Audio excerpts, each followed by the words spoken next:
Alrighty. So it's been a while since we last came together on this format to record. And are you getting an echo on your end? No, it's okay. Can you hear me? Doesn't seem too bad now. So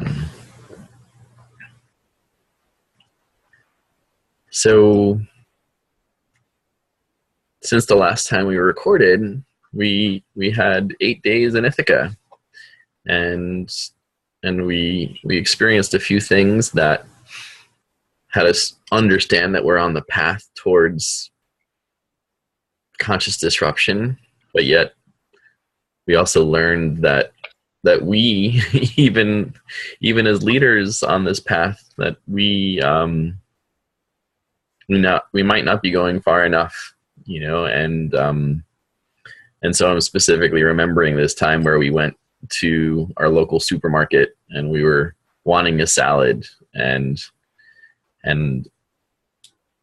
I was all ready. I was armed with a ceramic container that could hold the salad and more, and yet when we got to the counter and we learned that the plastic containers that the supermarket provided for our salad were recyclable, we opted not to get the salad in the container that we brought. So instead we just said, oh, cool. We felt good that it was recyclable.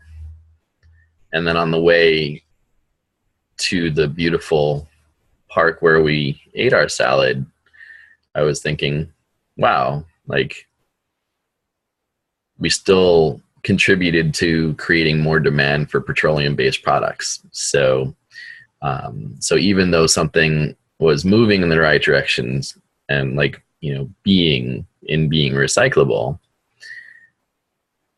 it's still, when at the end of the day, when you think of what world we want to live in, and to know that we're co-creators of that world, and every decision we make, helps make the new world, so It just involves too much processing. It's just processing on one end, processing on the other. We just have to go back to the simplification of life and just get to the raw, real, live products, and don't put them in a plastic bag, and don't take them away in a plastic container. Right. Even glass is a material that needs production as well. Maybe we need to start making things at home, start smashing up our pesto at home and not buying it already made. Well, and instead of maybe, let's just commit to it. You know what I mean? And I think that's the fun of living into conscious disruption, not only in words, like in the book that we're writing, but also in just challenging ourselves to live the way that we're writing about. And with all these eureka experiences, with all these kind of awareness building opportunities that we're experiencing, we're learning that we can do more and we can be more, and it gets back to the Mahatma Gandhi quote of "Be the change we wish to see in the world." And so, yeah, I'm excited about that pathway. I'm excited about what it means to live and feel the joy, and to model that, and by the smiles on our faces, and by the healthfulness in our skin, and just the energy of purpose that surrounds us, alongside with promoting it and celebrating it publicly in the world. I feel like it's really good. I mean, the other day I was out getting pizza and wings, and I was presented with 2 to-go containers, because the person wanted to like make sure that my wings were like not going to leak, you know, whatever the wing sauce wasn't going to, you know, leach through the box. So he brought a styrofoam container and then like a pizza box. And it was just so great to say, I don't do styrofoam. That's a great one. It was just like, I don't do styrofoam. you know, like, and it was fun, you know? We needed to get that one. And Yeah. Yeah. And he honored that. He took it away. I put the wings in the, you know, cardboard box, and I was off and happy. And it's just, I guess what I'm saying, it's like, it's little things like refusing a straw, but these are little big things, you know, like if we can refuse a straw for 30 days, then it becomes habit. And then once it becomes habit, then it becomes, you know, a beautiful pattern. And so these are the things that I want to start doing. I want us to make public commitments to living our lives differently. So like, you know, I mean, in this video, maybe we'll just commit to something, commit to living, you know, to trying something on, you know, whether it's saying I don't do styrofoam or, you know, refusing a straw, whatever that means. Today as well. Mm-hmm. Health food store. And so I was thrilled when I was walking in. They have a bin for all the Brita water filters. So your used water filters, you can bring them back to the health food store. Mm-hmm. And then I went in and I was kind of looking around, and there was the toothbrushes. And they had plastic toothbrushes, but they had rechargeable heads, you know. I said, well, that's progress, but it's not enough. You know, there's got to be, these toothbrushes are going to be, you know, made out of something biodegradable and sustainable, like, you know, bamboo or whatever, because it's just, how many toothbrushes are we using? And then the dental world is suggesting that you change it every, you know, couple of months, when in fact, I learned recently that it's better to even keep your toothbrush with bacteria on it so that you create antibodies. And I mean, I'm learning all kinds of angles to come at this. And it was an interesting article that I read that was depicting how our body needs to fight to produce more immunity. Maybe that's why my house feels so homey, because I'm sure it's not sterile by any means, but it's definitely going to help us, you know, figure out the antibodies that we need, you know. So it's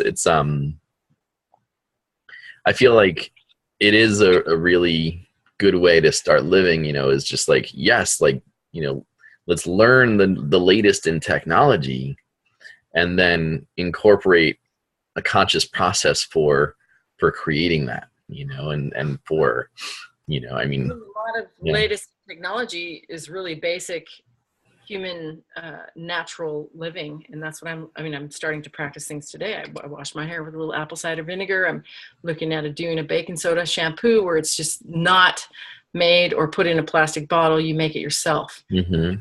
Use it, and it's done. You don't buy it. Right. And on the you know, on the global level, you know, for a while, you know, I spent 3 or 4 weeks trying to get a donated supply of graphene, right? You know, and you know, I was sort of frustrated, and I wanted, I don't know what it was, maybe I wanted corporate approval or what have you. But then I kind of looked on YouTube and I learned that there's a 2-minute video that showed me how to make, you know, conductive paint and conductive ink that we're gonna use in the art that we make for the Game Changer movement. So I mean, it's just, you know, whenever we feel like we need to go to the store, you know, and get something and become consumers, you know, maybe that's where we can pause and say, like, really? You know, do we really? You know, and you know, much like, I mean, my community in Ithaca is getting way better at bringing their bags in, and I know you're a model of that. You know, you're great at bringing your own shopping bag with you wherever you go, and that's something that I want to learn better from you. But I think there's a next level. There's a way to up level this, and and we can start bringing our own to-go containers. We can start bringing our own, you know, like your son loves sushi, and I don't want to get in the way of his love for sushi. And how cool would it feel if you brought a dish in, you know, and said, you know, Jack, I still want you to get sushi, and I want you to get it in this. And they'll put a sticker on this, and we can still check out at the register. But, you know, it's just, you know, we can live a values-based life. And I think the important part of that process is really knowing what your values are, and really touching in with all the members of your family and saying, you know, this life is possible. And if we stick together and we reinforce each other, then we can still have everything that we wanted. We can just have it in a more conscious way, you know. So there's no sacrifice in a way in conscious disruption, you know, and I think that's, you know. Go ahead. There was a woman today, I was in the health food store, and they had a clothing item that I bought that was on sale. And she said to me, do you even want it in the biodegradable bag? And I said, not even that. I don't even need that. I'll just take it with me in my hand and walk out. And it was sweet because I didn't have to have something that was, you know, processed. Mm-hmm. Well, I mean, I think that's the interesting thing. Like even when things are biodegradable, you know, like the first point in the environmental triangle is reduce, right? You know, and we in the States, you know, we skip way past that, you know, and we probably even, you know, skip past the reuse, you know, a lot too. And then we just kind of focus on the recycle. But that's the third, you know, point in the triangle. You know, the game changer movement incorporates repurpose, you know, and now I feel there's more assertive language, and that says refuse, you know, and so, like, you know, I feel like these are the commitments that we can start making, you know. So I feel like it's not huge, and it is like, I feel like I want to get more conscious around straws, you know, because like even when we spent time not in Ithaca, I remember, you know, taking a straw, you know, and it was almost like, you know, the place where I got my wings and pizza, you know, they did the service of, you know, taking the most of the paper off the straw, you know, and putting it in my water, you know, before it even came to the table, you know. So I can be preemptive and proactive. Right. It was like an assumption that you wanted straw. Yeah. So I'm like, I'm no longer doing straws. I don't do straws, and I don't do styrofoam. And like, I can just say that, you know, not beat my chest around it, and not beat someone up if they, you know, kind of were on autopilot, but really, you know, just state my values in advance, you know, and that feels so good. It just, you know, it wasn't offensive. You know, I didn't say, you know, you brought me styrofoam and I hate you. You know, I just said, I don't do styrofoam. And it was like not charged energy at all. And it was cool. You know, like, he didn't look at me like I was a crazy hippie, you know, he just took it away. So whether or not I'm a crazy hippie, you know, so what else is happening for you? I mean, these are really, you know, alive moments. A lovely flash that we need to make stickers, bumper stickers saying, I don't do styrofoam. That's a great one. Yeah. That's the truth, you know, and there's so many alternatives. That's what's going for me, is I'm looking at what are the alternatives? What are the alternatives? You know, when I was in the health food store today, I was like, wow, we could do that differently, and that, you know, and that's what goes through my mind is all, what are the sustainable plants that we can engage right now and start packaging stuff, right. You know, those things instead of these things that are already in place using petroleum. You know? So we got to make the jump. We got to make the jump somehow. And somehow, corporation or some kind of philanthropist that agree with that philosophy to get on making some kind of industrial processing to where we can do it. And I feel like, all these innovations are hitting Facebook, and like, all these solutions are out there, Absolutely.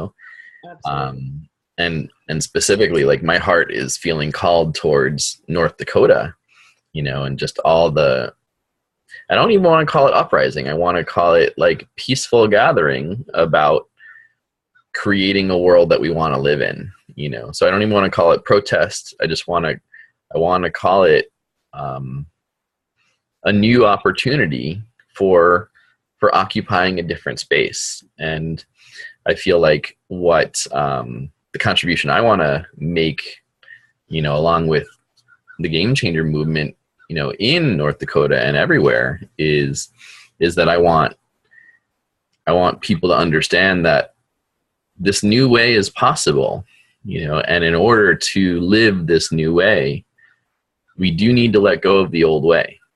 Our addiction and or dependence on petroleum, it's invisible. Like, I mean, like what happened to us at the supermarket, we just said, oh, it's recyclable, it's fine.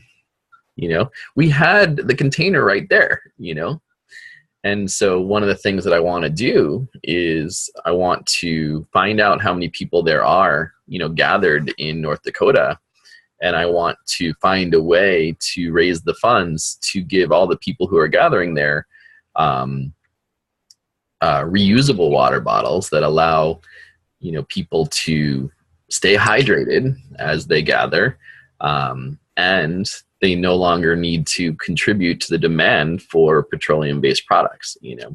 So, and I mean, even if there's petroleum used in making these reusable bottles, like I feel like, we're on the pathway towards something righter,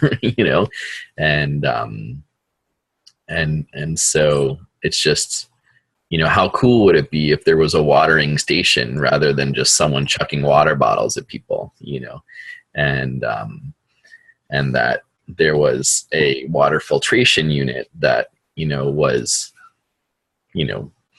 just able to service all the water needs of the camps as they were gathering. And there's tremendous generosity. People are sending thousands of bottles of water there, and it brings a tear to my eye, because I'm like, we're sort of kind of challenging it at the same level. We're gathering to live a different life and talk about a pipeline, and while we're gathering, we're creating more demand for the petroleum inside the pipeline, and that's where I think it's incumbent upon us as conscious disruptors to point that out, not to shun the generosity of the people willing to donate all these bottles of water. However, we can repurpose that energy, and we can find ways that generosity can be in full values-based alignment with what the real end game is. Because, if there's a win, where the pipeline just gets moved several thousand feet or a few miles or whatever, is that really a win? Like it's time to like show the world that it doesn't matter where you put the pipeline, it's not necessary anymore. And the only way to show the world that it's not necessary is for us to let go of the products that make it necessary. So I mean, that's why I'm so inspired. And like, there are people who have come up to me and they said, well, don't you think the gathering might end before you make the art piece, that we're going to be bringing, going to be making en route to North Dakota? And I'm like, whether it ends or not, that's the epicenter of this new energy. And it's important to show the world, that what happened in North Dakota was a very important moment, you know, and it wasn't just for that area, it was for the world. It was a wake-up call for us. And when we give this piece, you know, to the Standing Rock Sioux, you know, it's doesn't even matter if there's only 2 people left in the gathering, you know, like it's important to create solidarity all along the way, and to model the possibility of a new way of living, and to also talk about in real terms what it feels like to let go of what we were once living, you know, and maybe we can talk in real terms. Like, yeah, it was hard not to, like, you know, use this plastic or that straw or whatever, you know, it was, you know, it may have felt socially awkward until it was just, you know, what we got used to saying, you know what I mean? So I feel like it's important for us to, you know, in the moment 2 days ago when I was watching football and eating pizza and wings, and I'm sure I was creating demand for other things along the way, but I was in my truth, and, you know, without a charge, I just said, I don't do styrofoam, and that felt good, you know? So what else can we do? Like, I mean, I feel like, you know, in a way, like, do you want to speak to what it means to make room for a new life, or what's going on for you?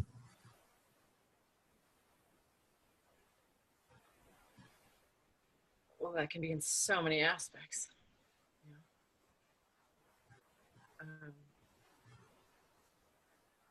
We are awakening, and the truth is coming. It's what is, and you start noticing when something is not in alignment with the truth, and you start dropping it, and you no longer need it. You no longer desire things that are, you know, related to production, or, you know, some kind of overconsumption or whatever. You just it starts dropping away, and you prioritize things that promote, for me at least, sustainability and connection to the nature, because that's what's happening to me as I'm evolving. And anything that's aligned with profit motives that screw people, I'm starting to drop. So I can't do that anymore. It's like I don't do styrofoam either. Right. Do that.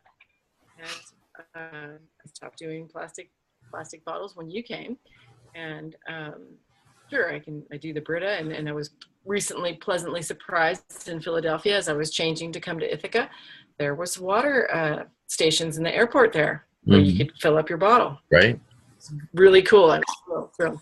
And then I was a little bit disappointed. Recently, I was at an event with the Dalai Lama over this past weekend, and there was no forethought for recycling anything. There was no containers that had any recycling ability.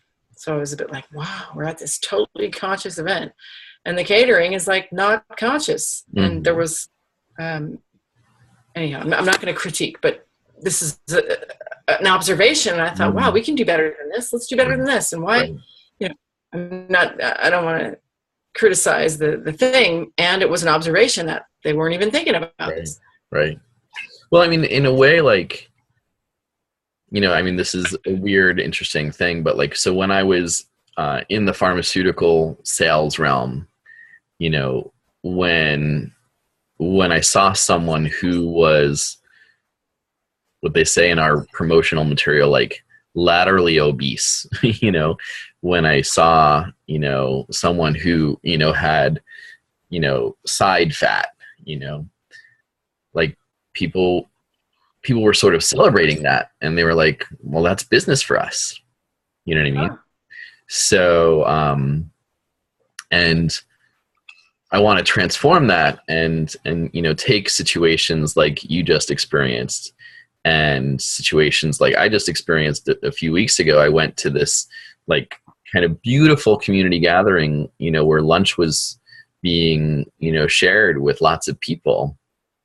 And then one kind of gathering space over, there was this other happening where they were talking about, plastic in the water, and so that was a totally conscious, they paid such attention to detail in how they, so they were handing out wraps, but they weren't wrapped in plastic-based materials. They were wrapped in paper-based materials. And but then this luncheon that was put on by, another group in town, another do-gooder group in town, it wasn't the pharmaceutical industry. It was people who were of service, kind of sort of like, the energy of the Dalai Lama.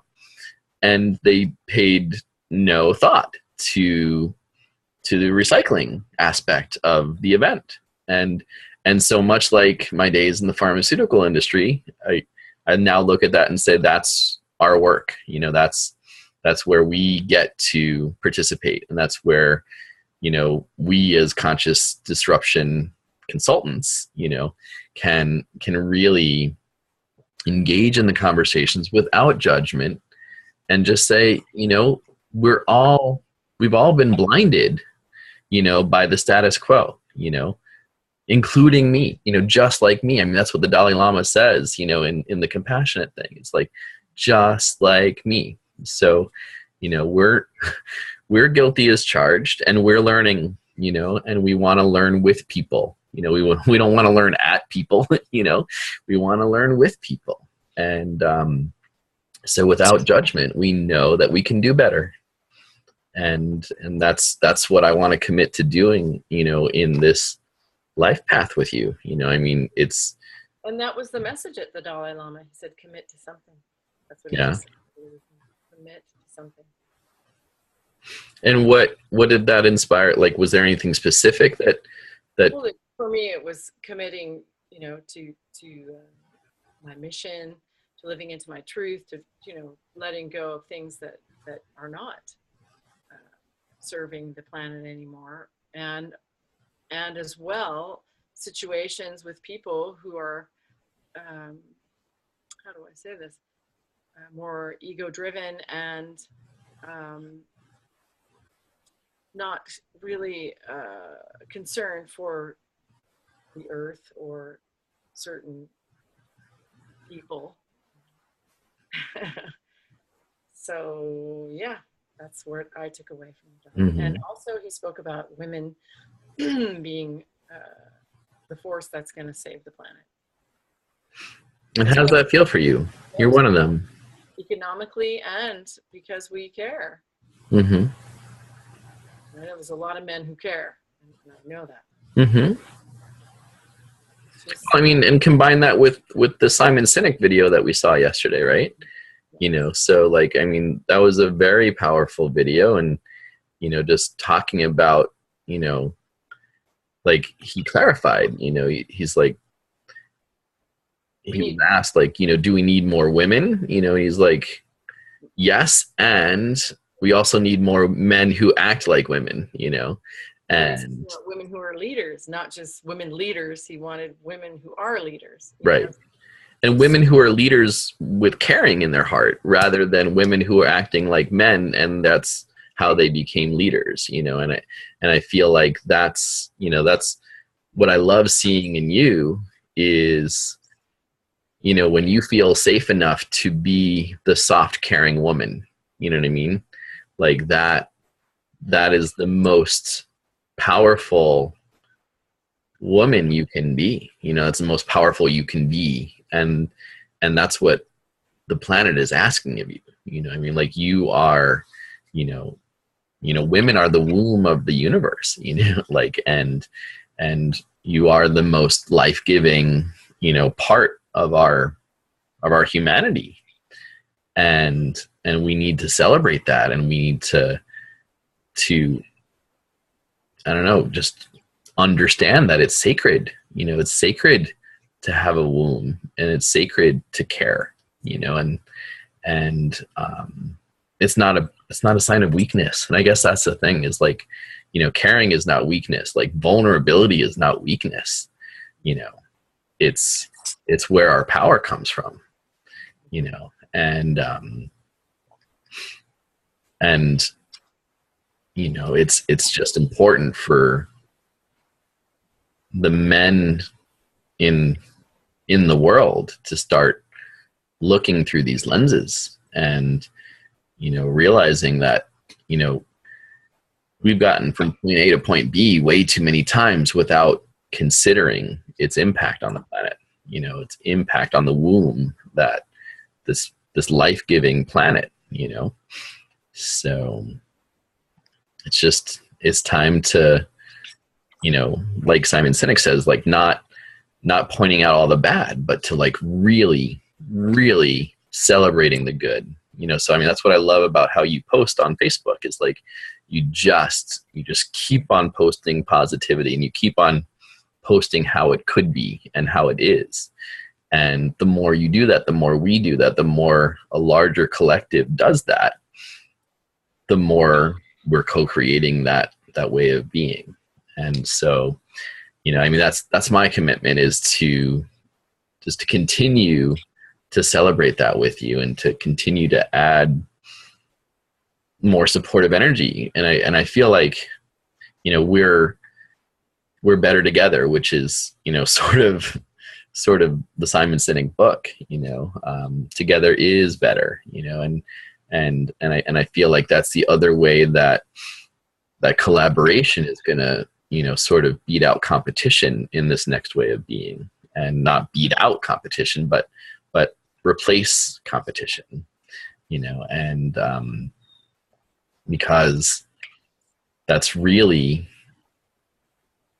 the way we're going to survive and thrive as this planet undergoes all the changes it's already undergoing, you know. And if someone doesn't believe that, you know, climate change is happening, you know, we get to send them love too, and we get to just live our mission with those who do, and those who are acting accordingly. You know, it's just, it is time to pivot. You know, when we see something wrong happening, like the old activism would have us get up in arms and, like, you know, kind of point it out and be whistleblowers and all this other stuff. Like, I feel like the new activism, maybe we call it something else, is to just pivot and say, okay, they haven't yet awakened to the truth that we know, and we're going to hang with these peeps because they have, you know, and our collective energy. Our collective, by example, if we start making the true collective, people catch on. You know? Right. So it's so great to be in this with you. I mean, knowing that we're currently on, you know, 2 different continents, but we're sharing the same values, and I feel that it's going to be great when we, you know, go into different cities together, and instead of saying I don't do styrofoam, it's just got a different energy when we say we don't do styrofoam. And that's like, you know, that's our values, you know. And so, you know, just being in the energy of we, you know, rather than I, which I feel is very masculine. Like, I think we is more beautifully feminine, you know, and that's what is available for us right now. Like, it's just to be in the we. And I guess what I also want to celebrate is that if more men, including myself, start acting like caring women, then it doesn't matter who says what. You know what I mean? It just matters that the caring happens, you know? So, like, I just love being in this collaboration with you, because, you know, it doesn't matter if I say it or if you say it, you know, it just matters that it's said, and it matters that caring happens, you know? So, I'm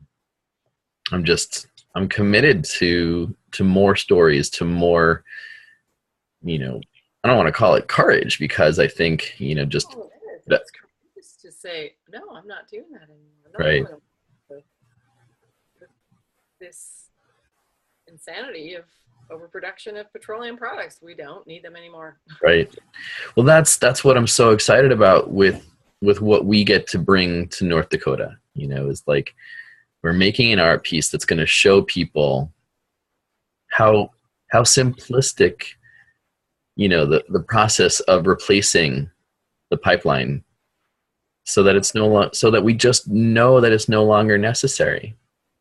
You know, so I mean, and you know, I'm going to make a whole, you know, campaign about it because it's just like a beautiful vision. But it's just like, you know, even with this whole needing to get a supply of graphene from a corporation, like I'm gonna go to like a place where a fire has been and take the coals from there and make everything that I thought I was dependent on a corporation to give me, you know. That's an awesome realization. And it is like those kinds of things are going to happen for us, you know. I think that's the world of abundance, is like to really pause and to think about what we already have and to just be in gratitude about it, you know, just say, you know what, I am so grateful for what I already have, which will then allow us to be open to receiving and seeing more of it. Not even receiving, but just like experiencing more of the abundance that's already here, you know. So I mean, that's what my heart wants to believe. That's what my heart wants to say. So what's happening for your heart? I feel a lot of, I don't know, I'm going to say divine intervention. I feel like it's on its way. We're raising awareness, and you know, a lot of processes are already out there. It's just they haven't been promoted and they've been hushed or you know, now it's just time to invite them to the surface and get people aware so they can choose an alternative. Well, I think it's a really interesting thing that you bring up, because the old way, you know, celebrates these individual innovators, right? And then, you know, then they try to get a little bit of market share here and there, and then they try to make, you know, their living based on, you know, that one innovation. But I think it still reinforces this old competitive framework, you know, and what I'm getting at is that, like, you know, when we come together and start celebrating, you know, just, I don't even want to call it best practices, but like, you know, values driven organizations that are here to share, you know, and I guess that what I'm asking the universe for is, you know, I mean, like, and what do we have to learn from the Native Americans that we're about to visit? You know, like, oh my God, everything. right. I mean, like, they lived without money for so long. You know what I mean? And like, and here we are, you know, still wondering how we're gonna, you know, feed ourselves. And like, that wasn't even a question. You know, they just went where the buffalo were or whatever, you know, until until we came and told them that we were going to give them this certain amount of money that they didn't even understand, you know, for this land that no one could own. You know what I mean? So I think that's where I'm excited about the exchange. You know, it's like, I don't even feel like, you know, I'm going in generosity. I feel like I'm going in curiosity, you know, like I want to experience and witness the energy of what it means to be on sacred native soil, and to learn from people who modeled this amazing way of being, this sense of abundance before we. And I feel like this is the other opportunity to talk about the difference between prosperity and abundance. You know, like, I think prosperity is a very masculine term where, like, you know, individuals can feel prosperous, you know, but abundance, it's only abundance when it's shared, you know, like I don't think I can go to sleep at night, you know, knowing that I have something and someone else doesn't, you know, like that doesn't work for me, you know, like, so I mean, I think that's the challenge, is that like we need to meditate into a truth that cares for people.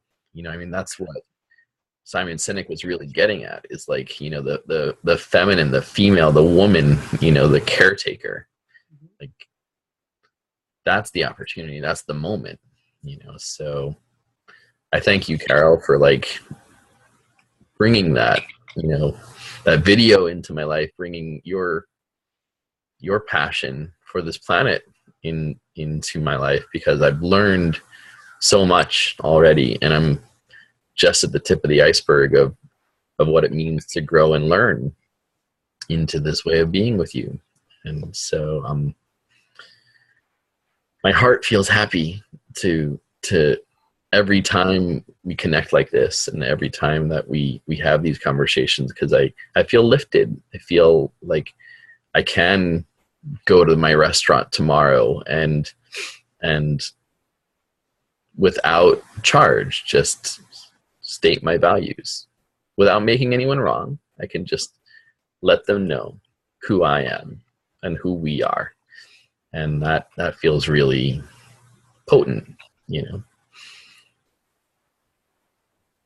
And I'm so grateful to share with you, who is interested in changing the world, because a lot of people are on autopilot and they're content with what they're content with, you know, their comfort zone. And it's able to help us understand that we can do it differently and do it better for the planet and for the future, for our kids and their kids, you know. Mm-hmm. I'm happy to share that we care. Mm. And you're a sensitive man that does express your emotions and your forethought for things that a lot of other masculine men don't, you know. Mm. And I'm sure there's a lot that do. It's a gift for me to experience this with you. Mm. So clearly, to be putting it so clearly out there. Just yeah. In alignment. The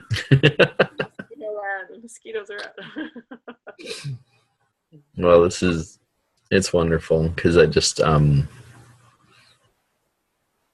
I feel like, in a way, when you know that a man has your back, you know, then you can feel free to be the soft, caring woman that you're here to be.